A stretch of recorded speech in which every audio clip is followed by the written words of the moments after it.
అయిపోయింది. ఇంకా ఈ సీజన్ కి మన ఎస్ఆర్హెచ్ వాళ్ళ ప్లే ఆఫ్స్ ఆశలు అయితే గల్లంత అయిపోయినట్టే. లాస్ట్ ఇయర్ ఎస్ఆర్హెచ్ ఫైనల్ కి వచ్చిండ్రు అంటే ఓన్లీ బ్యాటింగ్ తో ఏం రాలేదు. మన టీమ్ బౌలింగ్ ఈ ఇయర్ కంటే 100 times బెటర్ ఉండే.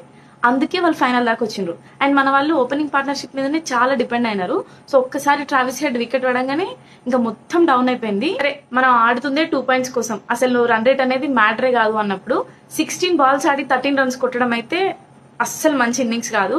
ఇషాన్ కిషన్ ఈ రోజు అయితే టీమ్ కి లాస్ చేసిండనే చెప్పాలి బ్యాటింగ్ లో. ఎస్, ఒప్పుకోవాలి, Shami is a good bowler international matches లో. ఈ ఎస్ఆర్హెచ్ కి అయితే ఒక హ్యూజ్ డిసప్పాయింట్మెంట్ లానే మిగిలిపోయిండు.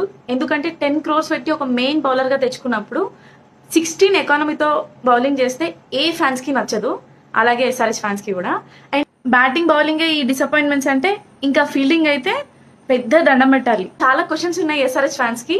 అంటే లైక్ షమీది కరెక్ట్ పడనప్పుడు కూడా మళ్ళీ షమీకి ఎందుకు బాల్ ఇచ్చినారు, కమిందు మెండిస్ ని ఎందుకు ప్రతిసారి ఇట్లా అన్ఫినిష్డ్ గా ఓన్లీ 2 overs వేసి ఎందుకు పక్కన పెట్టినారు.